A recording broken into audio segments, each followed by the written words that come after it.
Di dalam kuliah ini kita akan melihat beberapa tutorial berkenaan dengan Mach number.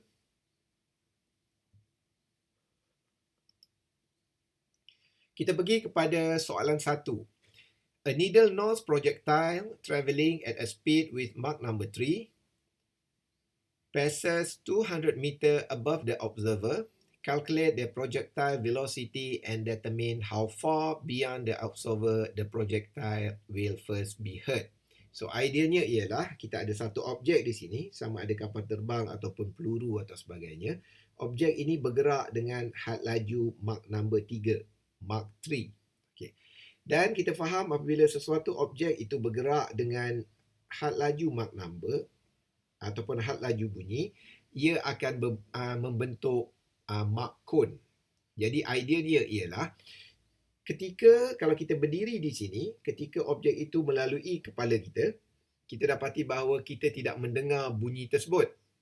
Kerana apa? Kerana objek bergerak lebih laju daripada had laju bunyi. Jadi kita kata objek sampai dulu, bunyi tak sampai lagi. So jadi kita kata tetapi apabila objek ini berjalan ke depan, barulah ketika kita termasuk di dalam Mach cone yang terhasil, barulah kita mendengar bunyi tersebut. So jadi perkara ini yang sebenar idea kepada pembinaan jet yang lebih laju daripada had laju bunyi. Kerana satu ketika dulu manusia menjadi terlalu tamak, maksudnya berlakulah Perang Dunia Pertama dan Perang Dunia Kedua. So di dalam perang itu, ideanya ialah kalau kapal terbang bergerak lambat, pihak musuh akan dengar bunyi kapal terbang, so pihak musuh boleh boleh tembak kapal terbang, boleh ready. Oleh itu mereka perlu mencipta kapal terbang yang lebih laju daripada had laju bunyi supaya kapal terbang boleh terbang di atas kawasan musuh tanpa bunyi didengari. Okay, so itu ideanya sebenarnya. Kerana menjatuhkan bom tu mudah. Kita menggunakan idea gravity. Kita tak payah apa-apa, kita lepaskan saja. Okay, itu ideanya sebenarnya. Kita kata kajian berkenaan dengan Mach number ini mula dibuat secara secara cepat. Okay. So jadi sekiranya kita dapati bahawa ketinggian jet tersebut adalah 200 meter, so macam mana kita ingin mengira perkara ini?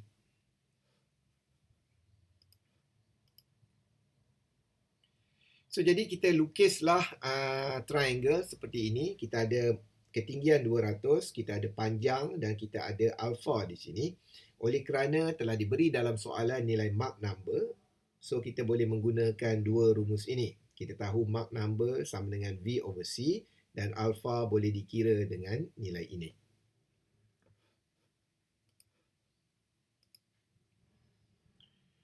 Pertama, kita perlu mengira apakah had laju objek tersebut. Oleh itu, kita menggunakan rumus ini. Had laju adalah sama juga dengan M darab C dan C kita boleh kira dengan square root KRT. Walau bagaimanapun, kita kata nilai C di sini berkait rapat dengan nilai temperature. Jadi selalunya kita akan tengok table. Kita dapati bahawa ia berada kira-kira 200 meter daripada sea level. So, jadi kalau 200 meter memadai, mungkin kita ambil yang 500. Kita kata, okey, suhunya adalah 288. Okey, so mungkin kita ambil sekitar 288 lah. Kita ada 2882 dan 284. So, saya just ambil 288 sahaja katakan. So, kita masukkan suhu dia 288. Dan kita dapat 1021 meter. Maknanya had laju objek tersebut adalah 1021 meter per second.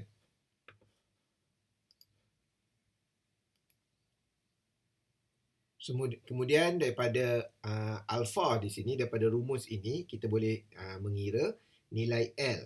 Kerana apa? Kita dapati bahawa daripada nilai Mach number ini, kita tahu Mach number adalah 3, kita boleh dapat sin alpha.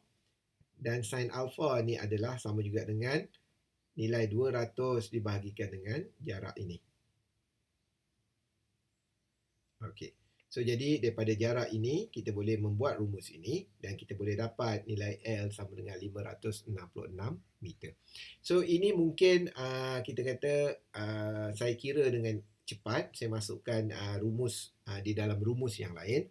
Pelajar boleh cuba untuk menyelesaikan masalah ini secara step by step berdasarkan dua rumus utama ini.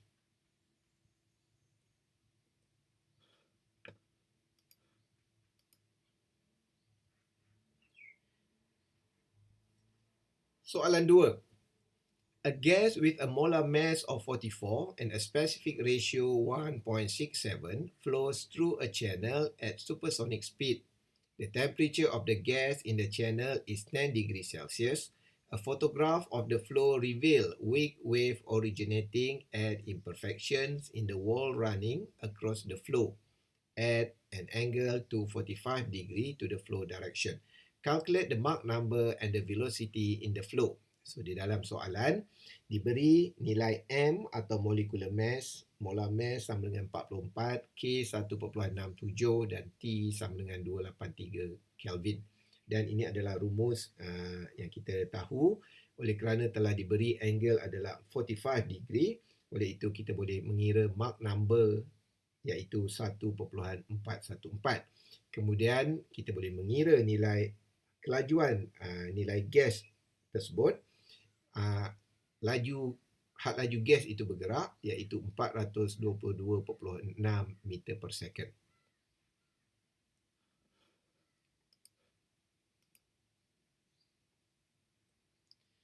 So kita lihat soalan 3. An observer at a sea level does not hear an aircraft that is flying at an altitude of 7,000 meter until it is a distance of 13 km from the observer. Estimate the Mach number at which the aircraft is flying. In arriving at the answer, assume that the average temperature of the air between sea level and 7,000 meter is negative 10 degrees Celsius.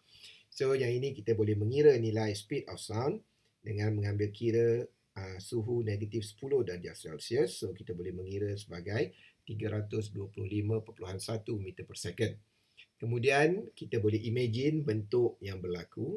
So kita ada alpha di sini dan ketinggiannya adalah 7,000.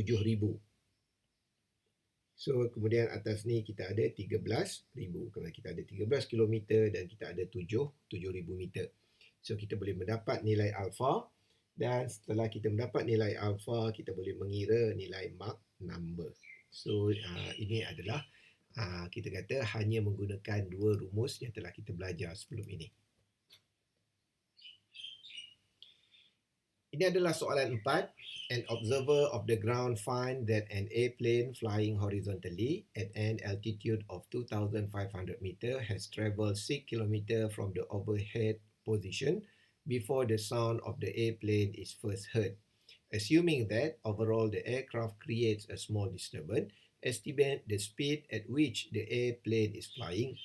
The average air temperature between the ground and the altitude at which the airplane is flying is 10 degrees Celsius. Explain the assumption you have made in arriving at the answer.